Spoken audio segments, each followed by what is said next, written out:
오늘 이제 우리가 올해 한 해 이제 출애굽기의 말씀을 좀 함께 나누려고 합니다. 출애굽기의 말씀을 나누려고 하는데요. 네, 넘겨주시고요. 여러분 출애굽기는 어떤 주제의 말씀일까요? 네, 한 장 넘겨주세요. 네, 출애굽기의 주제는 무엇일까요? 주제기. 네, 많이 읽으셨고 들으셨을 것 같은데 출애굽기라는 성경의 주제는 바로 구원입니다. 구원. 네, 여러분 구원 그러면 어떤 생각이 드시죠? 구원 그러면 예수 그리스도를 믿고 천국 가는 것이 우리가 구원이다 이렇게 흔히 쉽게 말을 합니다. 그런데 그것이 구원의 전부는 아니다라는 것입니다. 구원에는 세 가지 시제가 있는데요. 무슨 말이냐면 구원의 시작이 있고 구원의 과정이 있고 구원의 완성이 있다라는 것입니다. 그러니까 구원의 시작을 우리가 칭의라는 신학적 용어를 사용해서 칭의라는 용어를 사용하고요. 구원의 과정은 우리가 성화라고 얘기합니다. 그리고 구원의 완성은 영화라고 얘기를 하죠. 그래서 구원의 시작 칭의는 우리가 justification, 성화는 sanctification, 영화는 glorification이라고 말을 하는데요. 출애굽기는 총 한 장 더 넘겨주시고요. 40장에 한 장 더 넘겨주세요. 네, 40장으로 이루어져 있는데 우리가 출애굽기의 시작이라고 말씀드렸던 이 칭의의 부분이 1장부터 12장까지 넘겨주시고요. 그리고 출애굽기의 과정이라고 얘기했던 성화의 부분이 바로 넘겨주시고요. 성화의 부분은 13장부터 40장까지 이렇게 구성이 되어 있습니다. 여러분, 요 출애굽기 총 40장 중에서 이 분량의 배분만 보더라도 우리가 뭔가를 느낄 수가 있는 것입니다. 무엇이냐면 칭의는 총 분량의 30%를 차지하고 있고 이 성화는 바로 70%를 차지하고 있다라는 것이죠. 그러니까 우리가 예수 그리스도를 믿고 천국 가는 것으로만 끝이 난다라고 하면 출애굽기는 1장부터 12장까지만 기록되면 된다라는 것입니다. 그런데 그것이 아니죠. 더 많은 분량이 지금 성화라는 부분으로 출애굽기가 기록이 되어 있다라는 것입니다. 무슨 말씀이냐 하면 우리가 예수 그리스도를 믿고 구원받는 것도 중요하지만 구원받은 그 이후에 우리가 천국에 갈 때까지 이 땅에서의 그 구원받은 이후의 삶이 어떻게 보면 더 중요하다라는 것을 이 출애굽기의 그 분량을 통해서 우리에게 하나님이 알려주고 계시다라는 것입니다.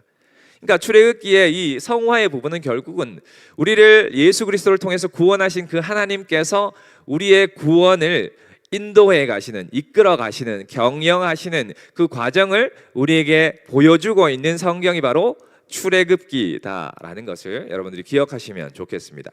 네, 다음 출애굽기의 핵심 구절 방금 우리가 읽으셨던 출애굽기 3장 7절, 8절의 말씀입니다. 네, 다음 넘겨주시고요. 자, 우리 이 말씀 다시 한번 읽어 보시겠습니다. 시작. 여호와께서 이르시되 내가 애굽에 있는 내 백성의 고통을 분명히 보고 그들이 그들의 감독자로 말미암아 부르짖음을 듣고 그 근심을 알고 내가 내려가서 그들을 애굽인의 손에서 건져내고 그들을 그 땅에서 인도하여 아름답고 광대한 땅, 젖과 꿀이 흐르는 땅, 곧 가나안 족속, 헷 족속, 아모리 족속, 브리스 족속, 히위 족속, 여부스 족속의 지방에 데려가려 하노라 이렇게 말씀을 하시죠.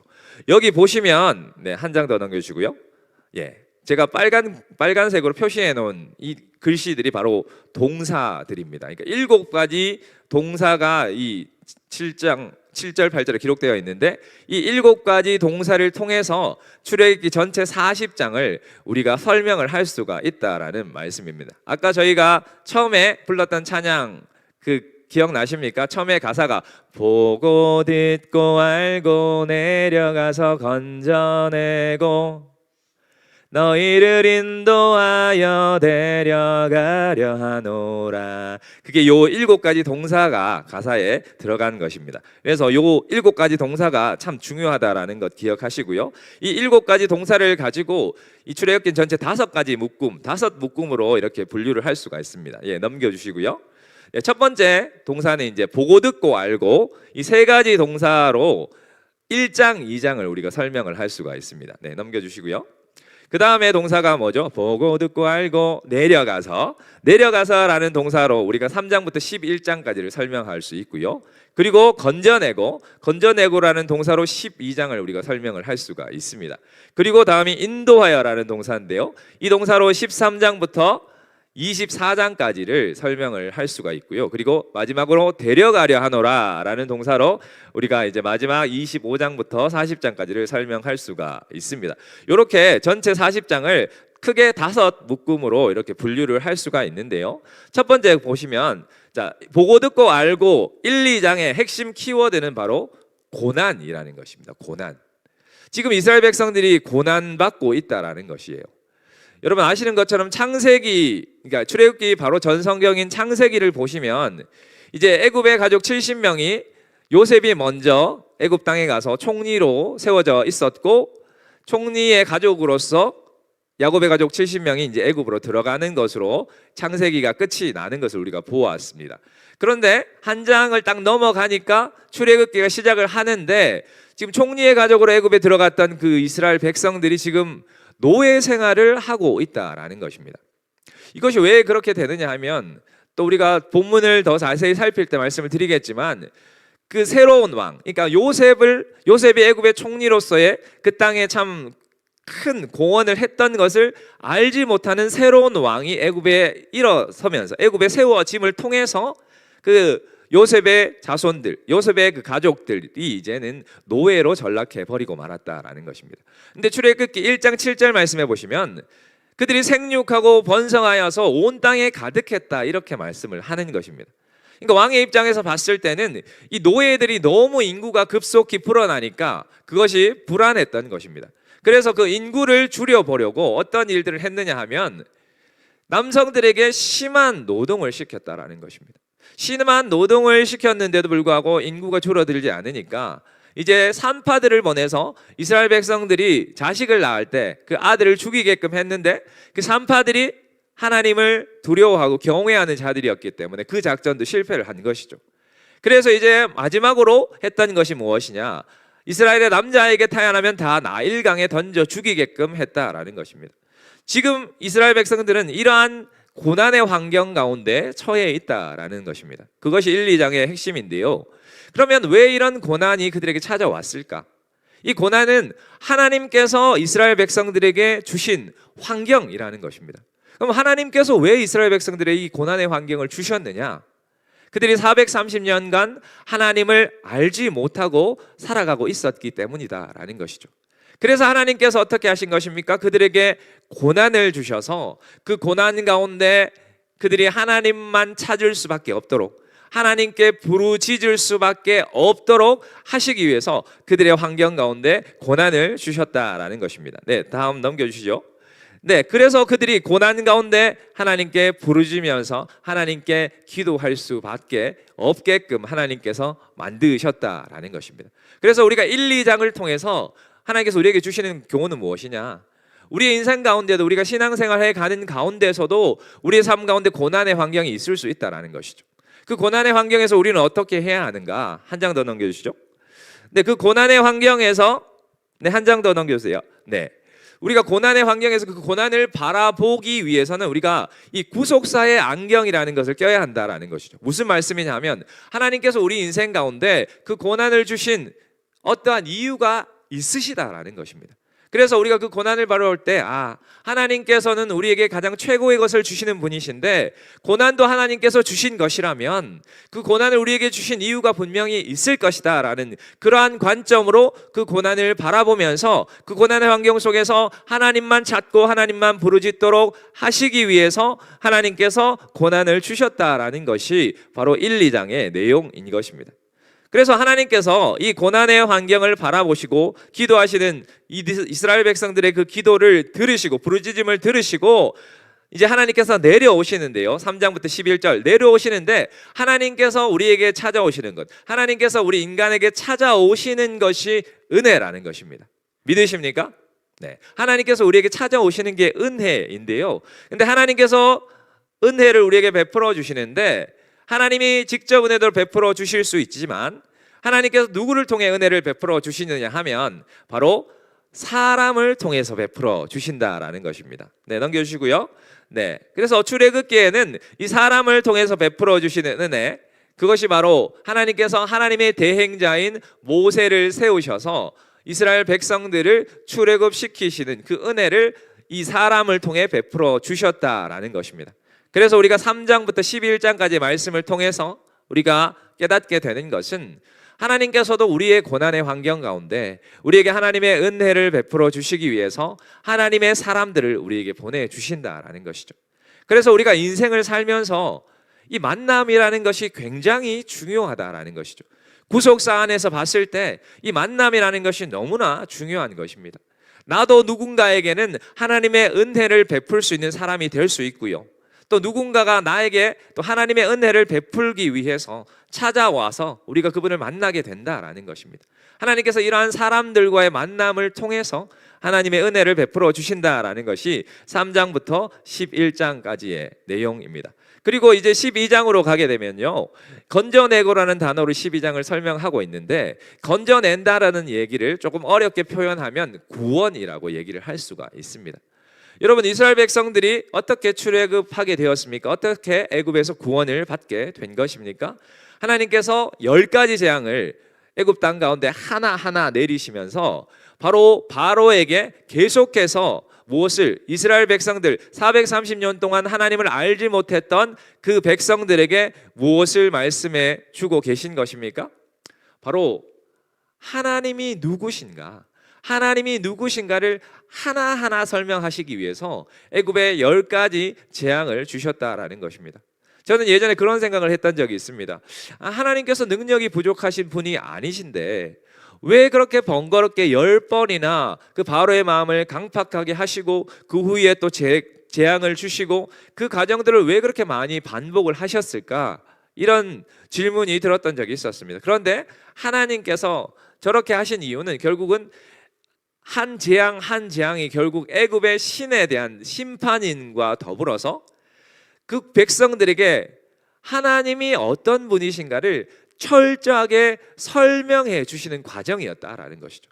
그래서 하나님께서는 10가지 재앙을 통해서 이스라엘 백성들에게 하나님이 누구신가를 철저하게 설명하시고, 그리고 바로 마지막 재앙, 그리고 장자 재앙을 통해서 애굽의 모든 첫 것에 대해서 이제 재앙을 내리시는데, 이스라엘 백성들에게는 그 재앙을 피할 수 있는 방법을 알려주셨죠.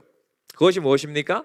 바로 그들이 거하는 집 문 임방과 좌우 설주에 어린 양을 잡아서 그 피를 발랐을 때 죽음의 사자가 그 집을 넘어가게 하셨다라는 것입니다. 그래서 넘어갔다라는 말에서 유래가 되어서 이 유월이라는 말, 그래서 거기서 유월절이라는 절기가 생겨나게 되었고요, 영어로는 패스오버이라고 하죠.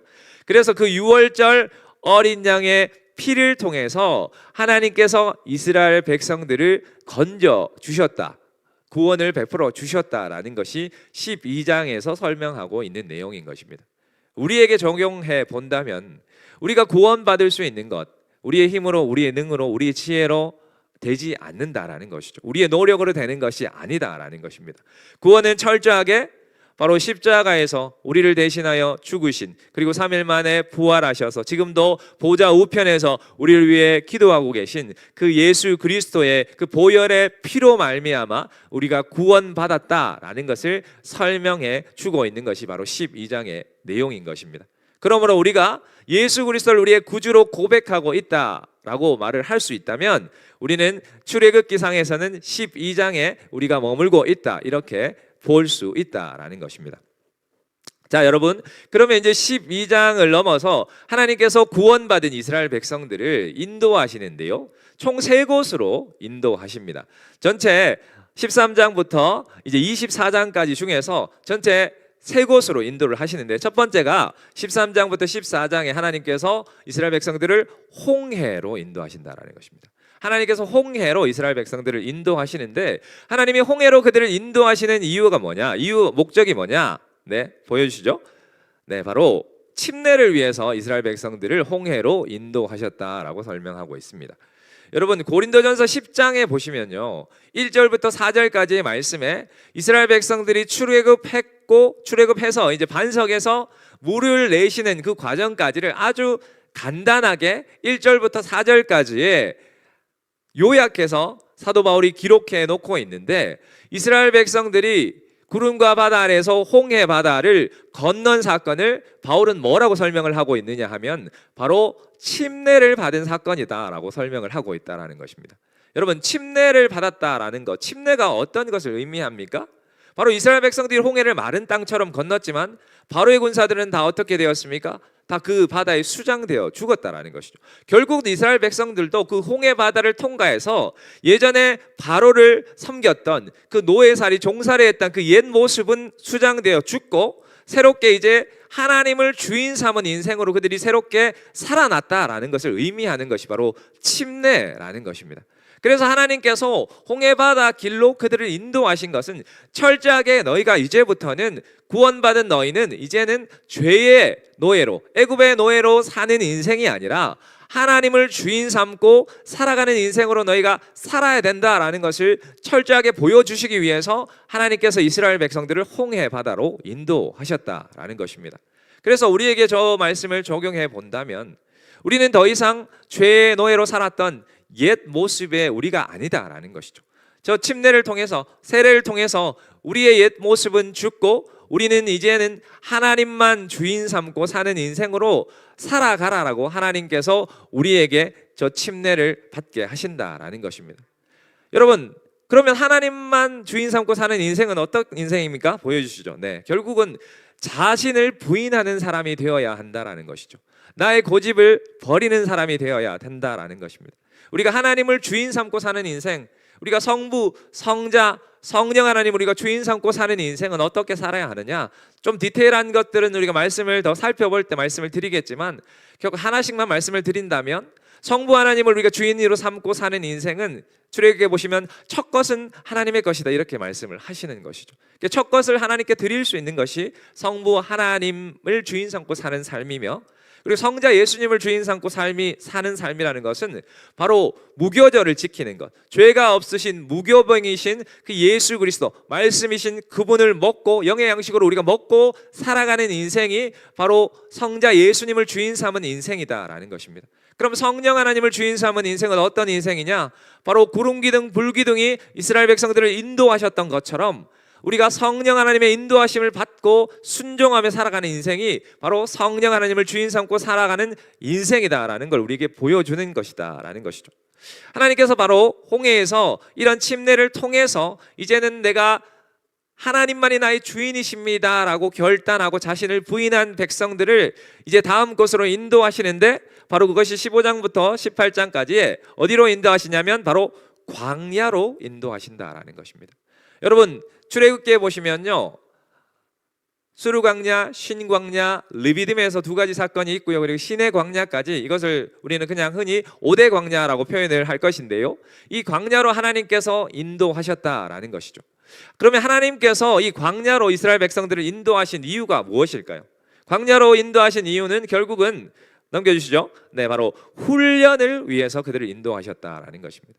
여러분 우리에게 또 적용해 본다면 우리가 예수 그리스도를 나의 구주로 고백하고 하나님의 자녀가 되었지만 정말 늘 하나님을 주인 삼고 살아가는 인생이 우리가 결단하고 고백했다고 그 다음부터 바로 그렇게 되어지지 않는다라는 것입니다. 그러니까 주님을 주인 삼고 살아가는 삶에 대한 훈련이 필요하다라는 것이죠. 그래서 하나님께서 이 광야라는 곳으로 이스라엘 백성들을 몰아 넣으신 거죠. 어떻게 보면 몰아 넣으셔서 한 가지 한 가지 광야를 거치면서 그들이 정말로 주님을 주인 삼고 사는 인생으로 그냥 입술의 고백만이 아니라 그들의 전체의 삶이 온전히 주님을 주인 삼고 사는 삶으로 살게 하시기 위해서 이스라엘 백성들을 광야로 보내셨다라는 것이죠. 네, 넘겨주죠. 광야로 결국 보내신 이유는 결국 하나님께만 포커스를 맞추고 주님만을 우리의 주인으로 삼는 그 로드십을 갖고 하나님만 바라보는 인생으로 살게 하시기 위해서 이스라엘 백성들을 광야로 인도하셨다라는 것입니다. 그래서 이 광야에서의 훈련이 끝난 이스라엘 백성들을 하나님이 또 어디로 인도하시냐면 19장부터 24장까지는 시내산이라는 곳으로 하나님이 이스라엘 백성들을 인도하시는 것입니다. 여러분, 하나님께서 이스라엘 백성들, 훈련받은 이스라엘 백성들을 시내산으로 인도하신 이유가 무엇이겠습니까? 시내산에서 하나님께서 무엇을 주셨죠? 바로 십계명을 통해서 하나님께서 이스라엘 백성들에게 하나님의 말씀을 주셨다라는 것입니다. 여러분, 하나님의 말씀이 무엇입니까? 하나님의 말씀은 바로 하나님의 자기 계시라는 것이죠. 하나님 스스로를 열어서 이스라엘 백성들에게 보여주신 것이 바로 하나님의 말씀, 십계명이고 율법이라는 것입니다. 그것은 바로 하나님의 사상이 녹아져 있는 말씀이고 하나님의 철학이 녹아져 있는 말씀인 것이고 이스라엘 백성들을 앞으로 어떻게 하나님께서 이끌어 가실지에 대한 그 하나님의 통치 원리가 녹아져 있는 것이 바로 저 말씀에 있다라는 것이죠. 결국 하나님께서는 이제 그 말씀으로 이스라엘 백성들과 어떻게 하십니까? 네, 넘겨주시죠. 바로 하나님과 그 말씀으로 이스라엘 백성들과 언약을 맺으셨다라는 것이죠. 자, 이제 하나님께서 언약을 맺은 이스라엘 백성들을 이제 데려가시는데 최종적으로는 그들을 이제 하나님이 약속하신 땅인 가나안 땅으로 데려가시는 것이지만 출애굽기에는 거기까지의 내용은 기록되어지지 않고요. 결국 그 출애굽기에서 하나님이 데려가시는 곳은 바로 성막이라는 것입니다. 하나님께서 이스라엘 백성들에게 성막을 지으라 하시고 이제 진이 머물게 되면 성막이 가장 중앙에 위치하는 구조로 하나님께서 그 성막을 만들게 하셨다라는 것입니다. 그러면 성막을 통해서 하나님께서 이스라엘 백성들에게 원하시는 것은 무엇이냐? 매일 하나님과 교통하고 매일 하나님과 예배하는 인생으로 하나님께서 이스라엘 백성들을 살아가게 하시려고 이스라엘 백성들에게 성막을 짓게 하시고 그곳으로 하나님께서 이스라엘 백성들을 인도하신다라는 것. 그것이 바로 출애굽기를 대략적으로 설명드린 내용이 바로 이러한 내용이라는 것이죠. 네, 보여주시죠. 그래서 하나님께서 출애굽기 1장부터 11장까지는 전적으로 이스라엘 백성들에게 맞춰주시고 은혜를 베풀어 주시는 전능하신 하나님에 대한 말씀이 기록되어 있기 때문에 화살표가 위로부터 아래로 내려와 있는 것이죠. 하나님께서 전적으로 백성들에게 은혜를 베풀어 주시는 그 단계라는 것입니다. 그런데 이렇게 은혜만 받고 끝나는 것이 아니죠. 이제는 어떻게 해야 되는 것입니까? 하나님께서 베풀어 주신 그 은혜대로 하나님께서 주신 그 말씀대로 이제는 믿음으로 응답하는 삶을 우리가 살아가야 한다라는 것을 12장부터 40장까지의 말씀이 우리에게 보여주고 있다라는 것입니다. 그래서 12장부터 40장까지에는 그 화살표가 아래에서 위로 이제는 하나님께 우리가 믿음으로 응답하고 믿음으로 반응하는 삶을 살게 하시기 위해서 하나님께서 이렇게 우리에게 또 요구하시는 그런 하나님의 모습이 기록되어 있다라는 것입니다. 그래서 여러분 최종적으로 이 출애굽기 말씀을 우리에게 허락하시면서 결국은 이 출애굽기를 통해서 넘겨주시죠. 출애굽기를 통해서 우리를 구원하신 하나님의 목적이 무엇이냐 이렇게 했을 때 우리가 함께 불렀었던 그 찬양의 제목이 바로 나는 왕같은 제사장입니다 라는 제목의 찬양입니다.